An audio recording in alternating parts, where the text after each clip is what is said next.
ರಾಷ್ಟ್ರ ವಿರೋಧಿಗಳಿಗೆ ರಾಷ್ಟ್ರವನ್ನು ಒಡೆಯುವ ಸಂಚು ಮಾಡುವವರಿಗೆ ದಾರಿಯಾಗಬಹುದು ಅನ್ನುವ ಆತಂಕ ನಮಗೆ ಕಾಡ್ತಾ ಇದೆ. ಹಾಗಾಗಿ ನಾನು ಎಲ್ರಿಗೂ ವಿನಂತಿ ಮಾಡ್ತೇನೆ, ಯಾವ ದೃಷ್ಟಿಯಲ್ಲೂ ಹಿಂದೂ ಸಮಾಜವನ್ನು ಒಡಿಲಿಕ್ಕೆ ಬಿಡಬೇಡಿ.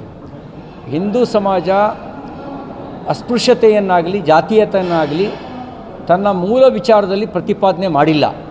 ವೇದಗಳು ಪ್ರತಿಪಾದನೆ ಮಾಡಿಲ್ಲ, ಉಪನಿಷತ್ತುಗಳು ಪ್ರತಿಪಾದನೆ ಮಾಡಿಲ್ಲ, ವಚನಗಳು ಕೂಡ ಪ್ರತಿಪಾದನೆ ಮಾಡಿಲ್ಲ.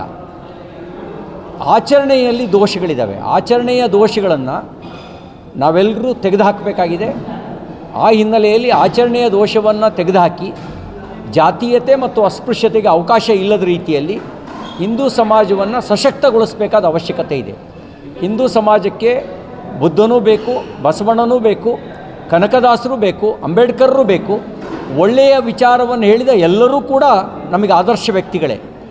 ಯಾರು ಕಂದಾಚಾರವನ್ನು ತೆಗೆದುಹಾಕುವಂಥ ಪ್ರಾಮಾಣಿಕ ಪ್ರಯತ್ನ ಮಾಡಿದ್ರು, ಅಸ್ಪೃಶ್ಯತೆಯನ್ನು ಅಳಿಸುವಂಥ ಪ್ರಾಮಾಣಿಕ ಪ್ರಯತ್ನ ಮಾಡಿದ್ರು, ಅವರೆಲ್ಲರೂ ನಮ್ಮ ಆದರ್ಶ ವ್ಯಕ್ತಿಗಳೇ.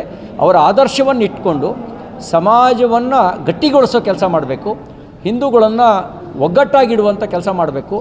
ಒಡೆಯುವ ಕೆಲಸಕ್ಕೆ ನಾವು ಅವಕಾಶವನ್ನು ಕೊಡಬಾರ್ದು ಅನ್ನೋದು ನಮ್ಮ ಅಪೇಕ್ಷೆ ಇದೆ.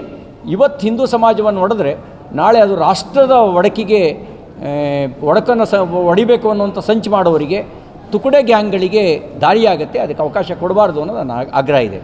ಇನ್ನೊಂದು ವಿನಂತಿ, ನಾನು ಹೇಳದೇ ಇರುವ ಮಾತನ್ನು ನಾನು ಹೇಳಿದ್ದೀನಿ ಅನ್ನೋ ರೀತಿಯಲ್ಲಿ ಸೋಷಿಯಲ್ ಮೀಡಿಯಾದಲ್ಲಿ ಬಿಂಬಿಸ್ತಾ ಇದ್ದಾರೆ. ಸವಿತಾ ಸಮಾಜಕ್ಕೆ, ಹಡಪದ ಸಮಾಜಕ್ಕೆ ಕುರಿತಾಗಿ ನಾನು ಮಾತಾಡಿದೆ ಅಂಥೇಳಿ. ಆ ರೀತಿ ನಾನು ಮಾತನಾಡಿಲ್ಲ. ಹಿಂದುತ್ವ ಹೇಳ್ತಕ್ಕಂಥವನು ಜಾತಿ ಹೆಸರಿನಲ್ಲಿ ಅವಹೇಳನ ಮಾಡುವ ಪ್ರಶ್ನೆಯೇ ಬರೋದಿಲ್ಲ. ಹಾಗಾಗಿ ಸವಿತಾ ಸಮಾಜ ಮತ್ತು ಹಡಪದ ಸಮಾಜ ಬಂಧುಗಳಿಗೆ ನಾನು ವಿನಂತಿ ಮಾಡ್ತೇನೆ, ತಪ್ಪು ಗ್ರಹಿಕೆಗೆ ಅವಕಾಶವನ್ನು ಕೊಡಬೇಡಿ. ಕೆಲವರು ತಪ್ಪಾಗಿ ಆ ಸುದ್ದಿಯನ್ನು ಬಿತ್ತೋ ಪ್ರಯತ್ನ ಮಾಡ್ತಿದ್ದಾರೆ. ಇಷ್ಟಾದರೂ ಕೂಡ ನಿಮ್ಮಲ್ಲಿ ಯಾವುದಾದ್ರು ತಪ್ಪು ಗ್ರಹಿಕೆಗೆ ಕಾರಣ ಆಗಿದ್ದರೆ ಅದಕ್ಕಾಗಿ ನಾನು ವಿಷಾದವನ್ನು ವ್ಯಕ್ತಪಡಿಸ್ತೇನೆ.